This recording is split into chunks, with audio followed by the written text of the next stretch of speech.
Greetings to the people of God from St. Matthew's Church of Glendale, California, and all of our friends and neighbors and loved ones around the world who are watching this day as we are apart and yet together in Christ.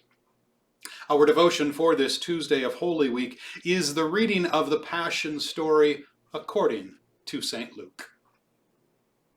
When the time came for Jesus and the apostles to eat, Jesus said to them, "I have very much wanted to eat this Passover meal with you before I suffer. I tell you that I will not eat another Passover meal until it is finally eaten in God's kingdom." Jesus took a cup of wine in his hands and gave thanks to God. Then Jesus said to the apostles, "Take this wine and share it with each other. I tell you that I will not drink any more wine until God's kingdom comes." Jesus took some bread in his hands and gave thanks for it. Jesus broke the bread and handed it to his apostles. Then Jesus said, "This is my body, which is given for you. Eat this as a way of remembering me." After the meal, Jesus took another cup of wine in his hands. Then Jesus said, "This is my blood. It is poured out for you, and with it, God makes this new covenant. The one who will betray me is here at the table with me. The Son of Man will die in the way that it has been decided for him, but it will be terrible for the one who betrays him." Then the apostles started arguing about who would ever do such a thing. The apostles got into an argument about which one of them was the greatest.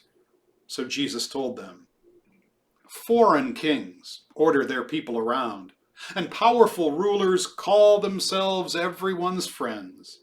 But do not be like them. The most important one of you should be like the least important, and your leader should be like a servant. Who do people think is the greatest? A person who is served or one who serves? Is it not the one who is served? But I have been with you as a servant. You have stayed with me in all my troubles, so I will give you the right to rule as kings, just as my Father has given me the right to rule as a king. You will eat and drink with me in my kingdom, and you will each sit on a throne to judge the 12 tribes of Israel." Jesus said, "Simon, listen to me. Satan has demanded the right to test each one of you, as a farmer does when he separates the wheat from the husks. But Simon, I have prayed that your faith might be strong, and when you have come back to me, help the others."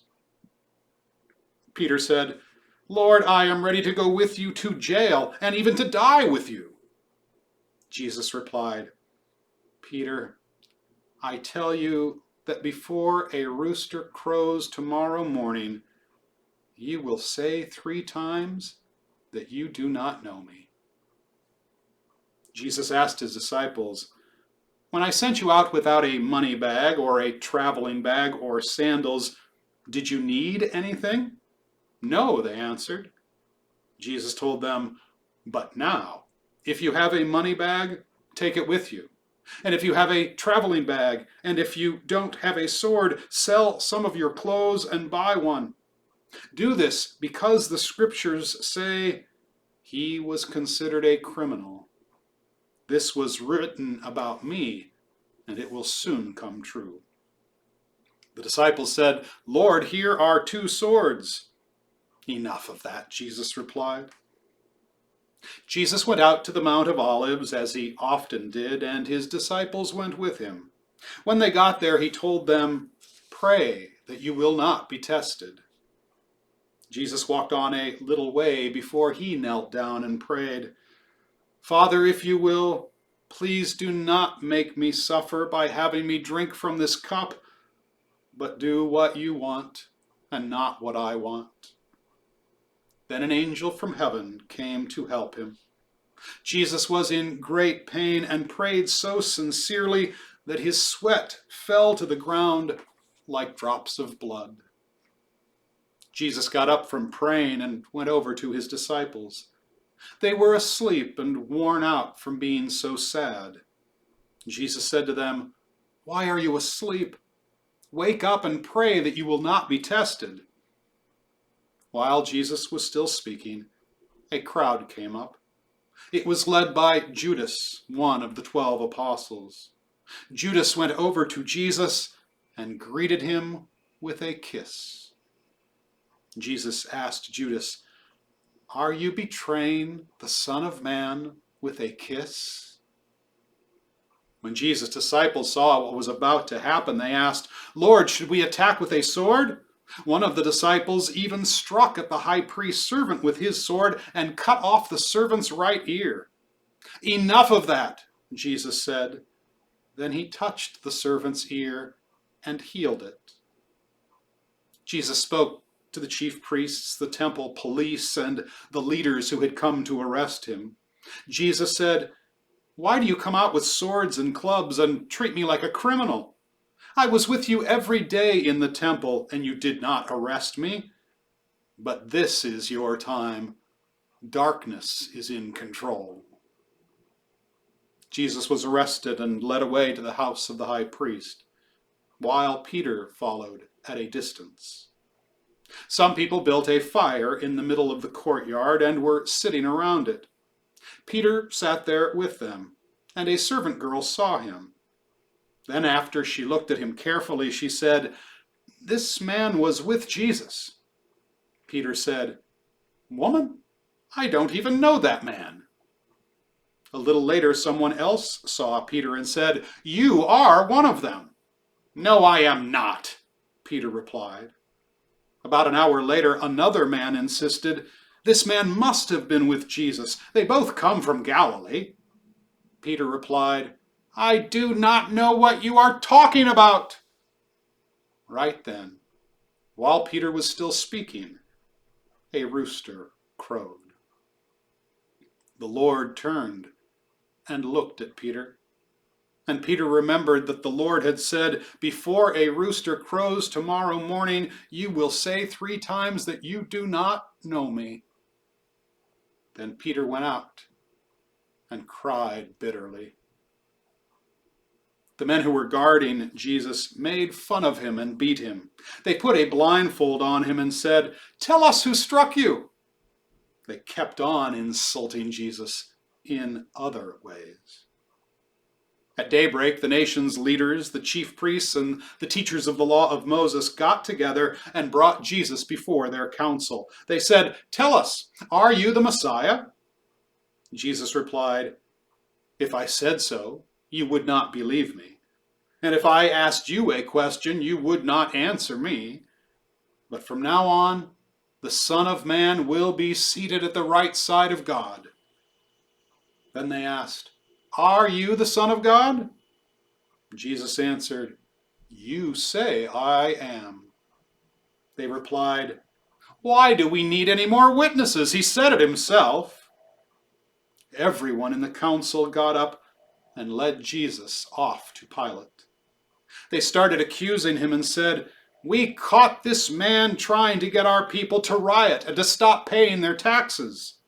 He also claims that he is the Messiah, our king." Pilate asked Jesus, "Are you the king of the Judeans?" "Those are your words," Jesus answered. Pilate told the chief priests and the crowd, "I do not find him guilty of anything." But they all kept on saying, "He has been teaching and causing trouble all over Judea. He started in Galilee and has now come all the way here."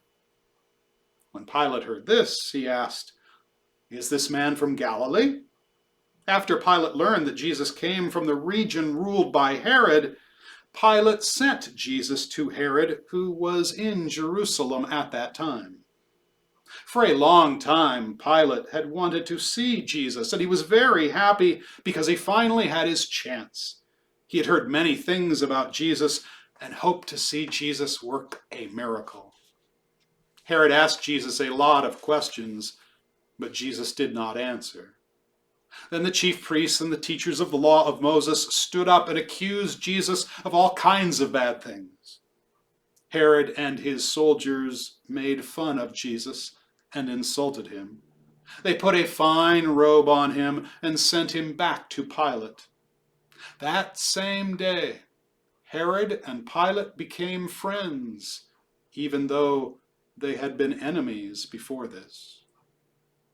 Pilate called together the chief priests, the leaders, and the people. He told them, "You brought Jesus to me and said he was a troublemaker.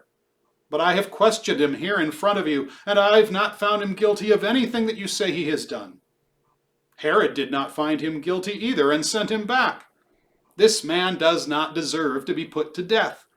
I will just have him beaten with a whip and then set free."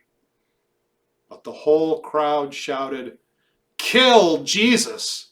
Give us Barabbas!"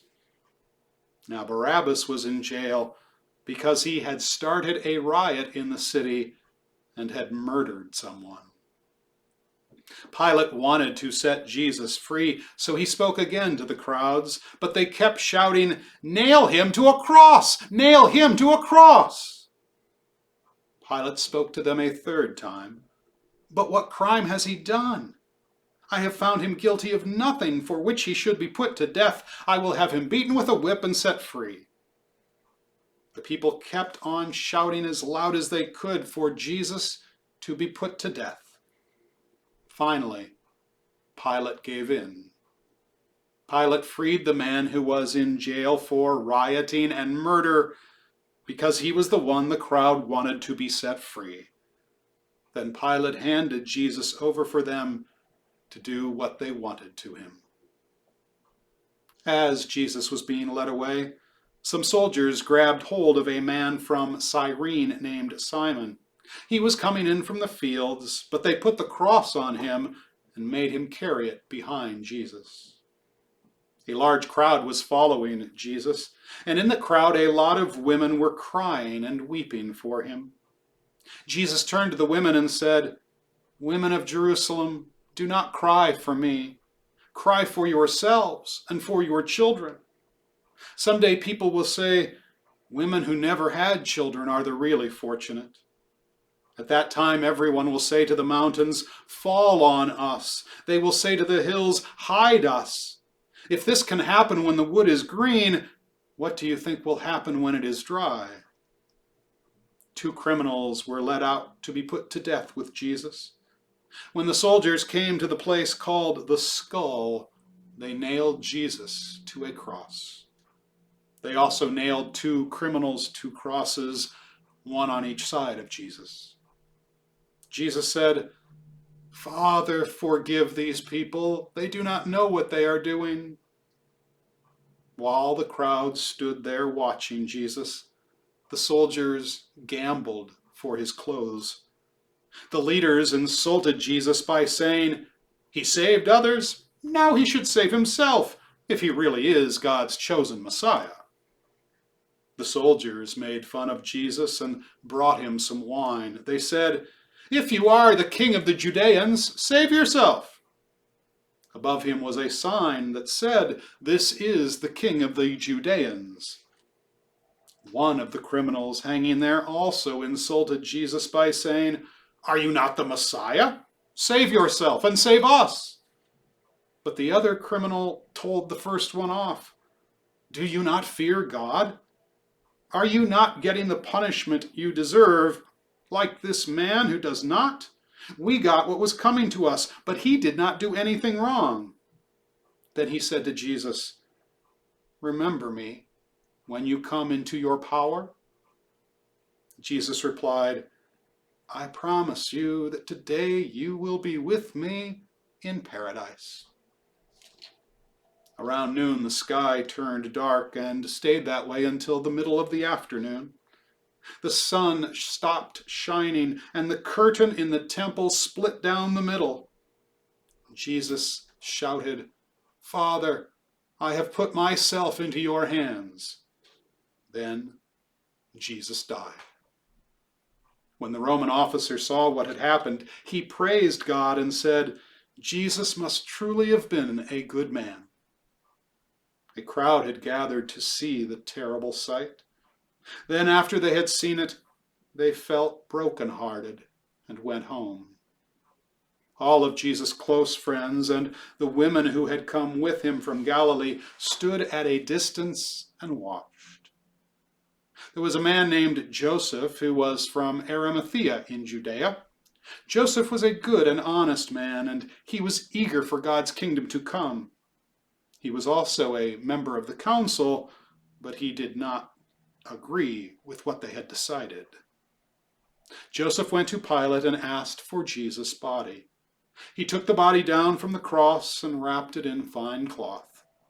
Then he put it in a tomb that had been cut out of solid rock and had never been used. It was Friday, and the Sabbath was about to begin. The women who had come with Jesus from Galilee followed Joseph and watched how Jesus' body was placed in the tomb. Then they went to prepare some sweet-smelling spices for his burial. But on the Sabbath they rested, as the law of Moses commands. The Gospel of the Lord. Thanks be to God.